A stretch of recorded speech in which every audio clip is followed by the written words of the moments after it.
Hi, Keith here. Just thought I'd do a quick little video up. Often one of the challenges is getting started, is making things happen, is putting those proposals in the pipeline to start to feel like you're heading in the right direction, moving away from what you don't want, moving towards what you do want.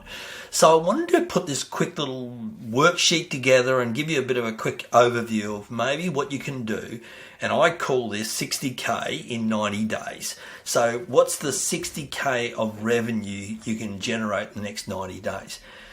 So let's say I'm half right. So 30K in 90 days is okay. Let's say I'm a third right. 20K in 90 days is all right. But what it is about momentum. You and I both know if you want to beat procrastination forever, it's not about finishing the task. It's about starting it. And so this is about getting started, becoming the person that has good flow, good profitability, and a strong pipeline. So 3 key parts to this quick little video. One is about forming, one is about foundations, and one is about a formula. So let's talk about forming. Forming is all about forming the list, filling your pipeline with prospects and clients. So I want to go through 6 key areas here with you. I'll put a number of questions in there. Most of the questions are yes, no. So if it's a no question, then that's something you need to probably have a chat with me about. Do I have a process? Do I have a formula? Do I have a script or whatever it might be? So let's talk about the first one. Have you got a client base in place? So do you have a database? Sometimes people have an Excel spreadsheet. That's okay. Sometimes they've got Zoho. Sometimes they've got ActiveCampaign, but you need to have a database. Have you identified your ideal client profile? So if the ideal client walks through the door over there, what industry are they in? What's the role they have? What type of authority do they have? Are they the event manager? Are they the MD, the CEO, the director of sales? Are they the IT manager? The ideal profile. Here's the third question. Do you have a hit list of those particular people in your scope? And how many clients do you have on your database? How many prospects do you have? So how many clients, how many prospects do you have as part of it? And do you have a plan or a schedule in place to reach out to these clients and prospects to fill your pipeline? So this comes back to the 7 contacts or the 5 contacts a day, whatever you want to do.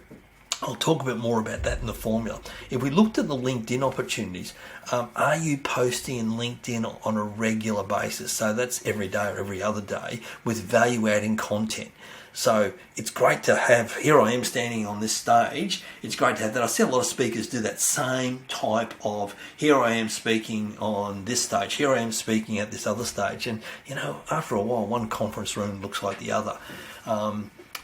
Think a little bit about positioning post, think about authority post, think about case studies or client success stories, and by all means, the photo of you standing on that great stage or working with an intimate group or whatever it might be. Are you reaching out every day and connecting with people on LinkedIn? Are you doing that? Are you seeking to start conversations with your first level connections? Are you checking to see what your ideal clients are doing, in other words, from the hit list, what they're posting? And are you appropriately commenting, not being gushy, but commenting and adding to those particular posts? I've done a lot of profile presentations, and what I mean by profile presentations, they're the presentations I've done for free or a very low fee. Why? Because I get in front of my ideal clients. So I want you to think a little bit about who would you like to stand in front of over the next 3 or 6 months? What events would you like to put yourself in front of to build your authority or build your credibility? What are some of the compelling offers? Now, you've got to have a compelling offer. Why? Because you want to build your database.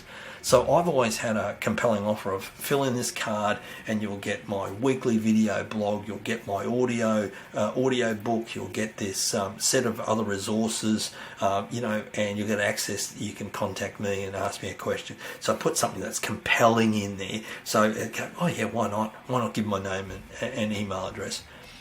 And do you know how you're going to pitch that offer and have a great mechanism? So, I've got this card I get people to fill in, or a QR code. So just knowing how you're going to capture those people. The other piece of the puzzle there is client referrals. So Do you have a client referral system in place? If you've got the $1 Million Speaker Playbook, I put my whole referral gaining process in there. Do you plant the seed of more work with that client moving forward? Do you have a script? One of the best questions I ask people is, who do you know could benefit from my services? So having that ability to have that conversation with people as part of it. It sort of doesn't feel like I'm asking for a referral when I ask that question, who do you know could benefit from my services? And do you know how to turn those, great testimonials, getting great testimonials from clients, and then turning them into not just a Larry said that John was the best speaker they've ever had at their conference. It's more like a case study. Here was it was 400 people at a conference. The key objective was to do this. The client, we can't mention that name, and here's what the client said. So you can do something like that. And I've got examples on my LinkedIn profile of those. Referrals from colleagues. I think I've got a wonderful network of speaker buddies who, if they can't do a job, they'll refer to me, or if if the client says, who else could you recommend for our client? We're looking for someone to talk about goal setting. I'll Keith's the guy to do that. So referrals from colleagues. So answer those questions, and that's a little bit of probably a longer term strategy. Do you need to have all of these things in place? No, but you need to have some of these things in place to make things happen for you. Marketplace authority. You've got to be writing pieces that demonstrate your expertise. You've got to be writing, creating content, whether it be video. You've got to be posting on social media. You've got to be using video in short, sharp little 2 and 3 minute bursts. Are you writing positioning paper for key clients and prospects? A good friend of mine, Jane Anderson, would often say she'd write one article for one client. Now she'd post it on her LinkedIn, but it would be what that client is experiencing or what that client needs, and then she would forward that article to them with the connection back to the article on LinkedIn. Are you sharing success stories on your social media platform? So lots of questions there to ponder and to sort of tick. And if you don't have a tick alongside it, then have a conversation with me, and we can definitely spend some time and just walk you through that process. Now, making sure you've got the foundations in place. So if you want to have a great foundation, this is a bit of a no-brainer, but clean, simple, modern website with videos. If I've learned anything from somebody like Amanda Stevens, who's a great friend of mine, and I've done some mentoring with Amanda, is the one thing that I'd say there that she does exceptionally well is she's got a great show reel, but she's also got the video around why she speaks. She's also got case studies on there and testimonials from clients, and she's got a bit about her, about her not just being the speaker, but her as a mum and living on the Sunshine Coast. So do you have that? Do you have a compelling presentation model?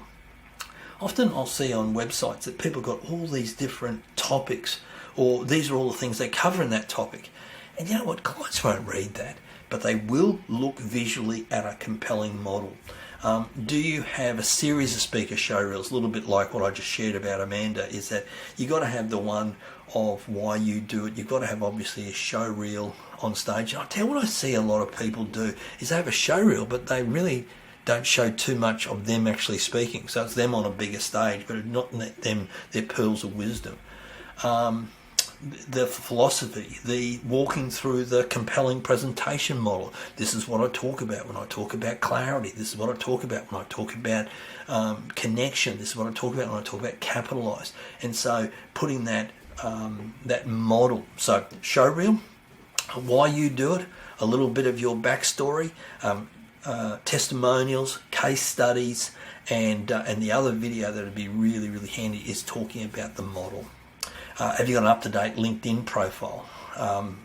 Do you have a presentation proposal ready to rock and roll? So if a client rang me now and said, "Oh, Keith, I'd like you to speak about this," I could change the name, send that proposal off to them in 5 minutes. Now, you know what I've learned is that you will secure 60% more work if you are the first to respond. Your success rate will go up 60%. Your close rate will go up 60%.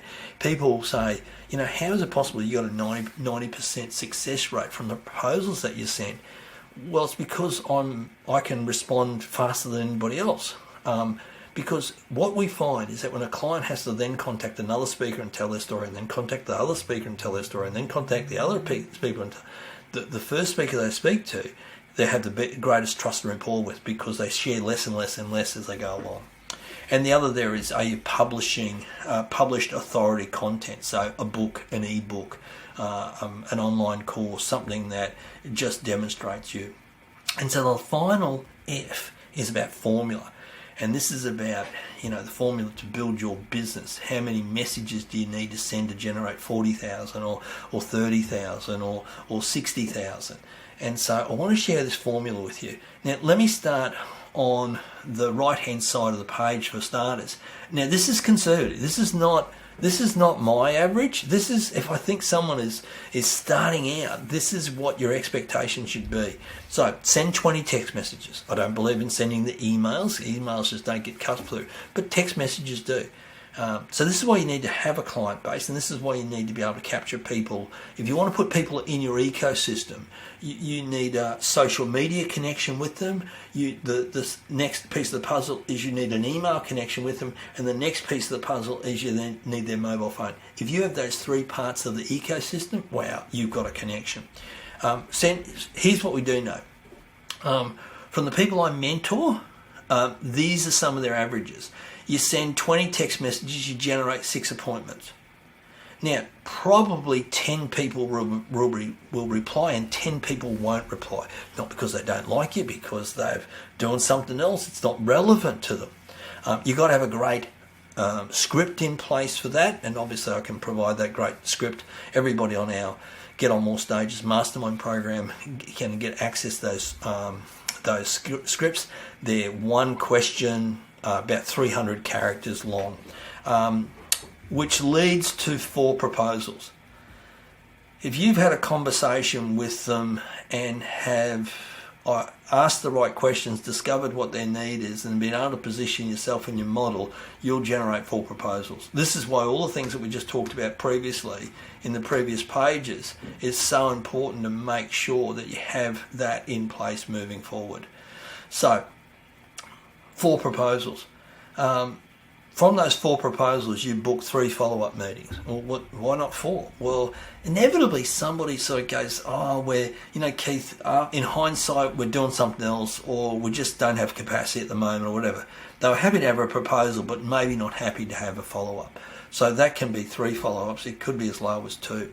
But out of those, if we've got to a proposal and you have a fairly high success rate, like what are we talking about? It's like 35% success rate. You'll book 1 event at your average fee. So now if we go over to the left side, let's put this formula into place. Let's say your average fee is $5,000. You send 5 text messages a day. That's for 5 days. That's 25 messages, which equals for 4 weeks, that's 100 text messages. At 100 text messages, you generate 30 appointments. 20 proposals are given, 15 follow-up meetings are had, 5 bookings are made, and you generate $25,000 in revenue. Let me talk about those 5 bookings for a moment. 2 of them will be in the next 3 to 6 months, and the other 3 will be in the next 6 to 12 months. The game that we're in has a long lead-in time. So depending on how you generate, the way you invoice, for a lot of times I'm now invoicing 100% up front. I always do 100% up front if it's virtual, but sometimes if it's a long lead-in time, I'll ask for a 50% deposit, then 50% prior to the presentation being done. So just gives you an understanding that this is not about doing this for 1 month. It's about probably doing it for at least 90 days consistently to fill up your pipeline. So just some thoughts there for you. By the way, the stronger the relationship for me, I tend to send out 20 text messages. I'll get 15 replies. Out of those 15, I'll probably book 10 meetings, at least 10 meetings in 2 weeks. And out of those 10, it'll probably be 8 proposals. And out of those 8 proposals, I'll probably get about 6 to 7 follow-up meetings, and out of those 6 to 7 follow-up meetings, my conversion rate's pretty high, so it'll probably be more around 80% to 90% conversion rate from a proposal and a follow-up meeting. So just some food for thought as you start to think a little bit about what you need to do to fill your pipeline moving forward, whether that's 40 grand over the next 3 months or whether that's 60 grand. If you looked at my example on the left hand side there, that's actually 75,000 over 3 months. So do that for 6 months and it's happy days, and you fill your pipeline moving forward.